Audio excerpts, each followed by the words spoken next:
Hey, what crazy stuff's going around the world today? Reading this, it was no surprise. As everyone remembers, China introduced that security law in Hong Kong where apparently if you talk about wanting to make it, I guess, democratic, that's a crime. Like, you can be arrested for that. Now, a lot of countries are basically canceling their extradition laws, like in cooperation with that, because it makes no sense. Whereas this one says, Jimmy Lai, Hong Kong media tycoon arrested under security law. His case is the most high-profile arrest so far under the controversial security law imposed by China in June. Mr. Lai has been a prominent pro-democracy voice and a supporter of the protests that erupted last year. In February, the 71-year-old, who also holds a UK citizenship, was charged with illegal assembly and intimidation. Apparently, he runs one of the largest, news outlet in Hong Kong, which is basically trying to promote things like democracy, I guess. And yeah, I guess for whatever reason, they're claiming that he violated the laws, something like coordinating with foreigners, I guess, to, I suppose, promote things like the democracy. And yeah, so the police arrested him. I guess they went through their entire building, like the news organization, I guess looking for proof and stuff. But man, who didn't see this coming with this law, huh? I guess the two things I would be wondering is, one, whether or not someone's extreme wealth would be able to get them out of stuff like this, and I guess two, whether or not the whole world is going to react to this as well, saying they don't agree with like this law or whatever, and they'll cut ties like with China business-wise. So it'll be interesting.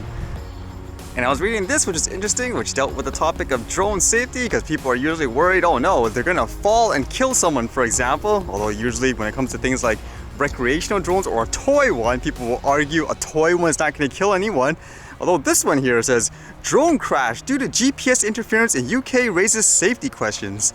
A British survey drone crashed into a house and fell outside due to GPS interference, according to a report by the UK's Air Accident Board. The 25-pound drone fell from sufficient height to cause serious injury or death, but fortunately, no one was present at the time. A second drone sent up to find the crash site almost suffered the same fate.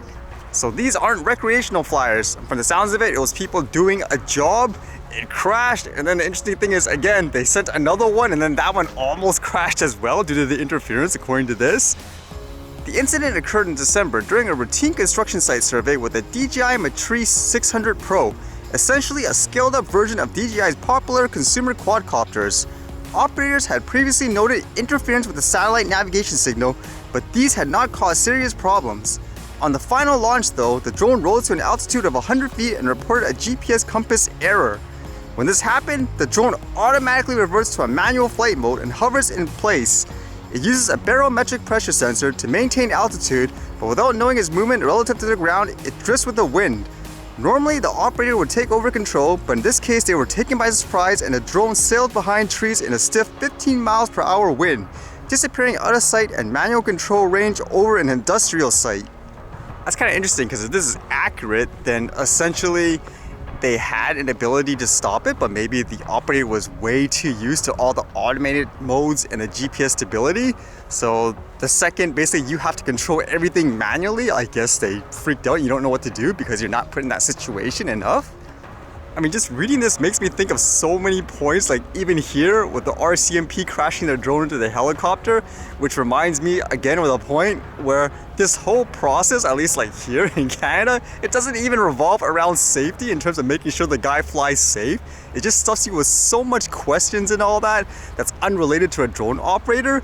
This one says the drone operator launched a second drone to go looking for the crash site as they had only a rough idea where it was.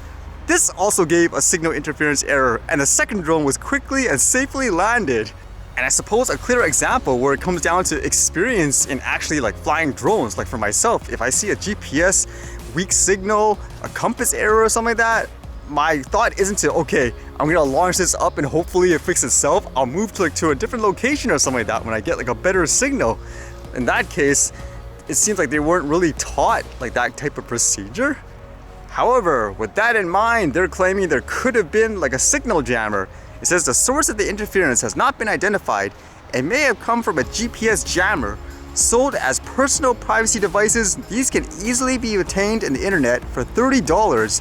These are legal to own but illegal to operate in the UK. They are typically used by truck drivers and others who do not wish their vehicle locations to be recorded, but interfere with all GPS receivers within line of sight. The GPS signal from orbiting satellites is very weak, equivalent to a car headlight from 12,000 miles away, so it's easily swamped by a nearby transmitter, no more powerful than a cell phone. And with that, they talk about, I guess, just drone safety in general when people start using it more, like say for drone deliveries and all that.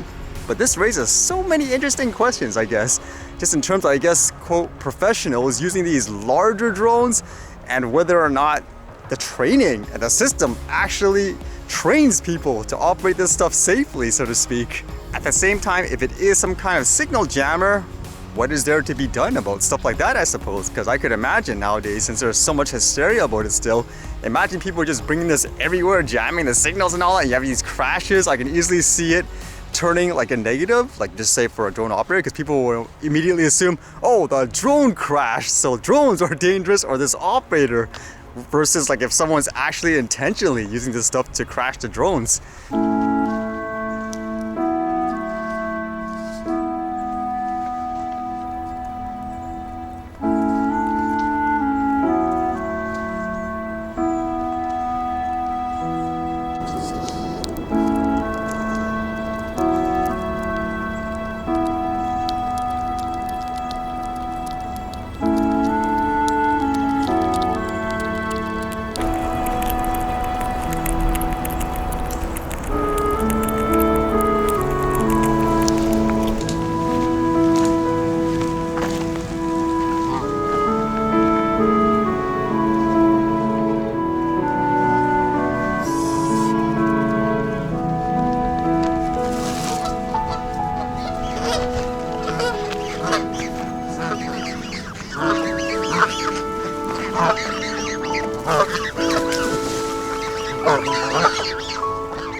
Those are definitely those young ones that grew up now, as you can tell.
Alright, see you guys later.